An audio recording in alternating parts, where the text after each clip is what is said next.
Samantala, ipinamalas ng Isabela Police Provincial Office ang mas pinaigting na kampanya laban sa kriminalidad matapos maaresto ang mahigit 100 wanted persons at iba pang krimen sa lalawigan mula unang araw hanggang katapusan ng Enero.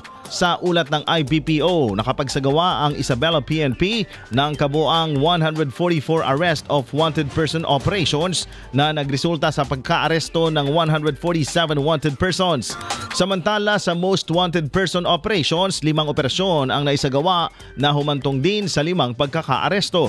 Sa mas pinaigting na pagtugis sa top wanted persons, umabot sa 14 na operasyon ang naisagawa na nagbunga ng pagkakahuli sa 7 regional level, 6 na provincial level at 1 city municipal level wanted persons. Bukod sa manhunt operations, nagtala rin ng tagumpay ang ilang police stations sa lalawigan sa pagtugon sa mga priority at heinous crimes. Kabilang dito ang pagkakahuli ng mga regional at provincial top wanted persons sa mga kasong rape, statutory rape, murder at qualified theft.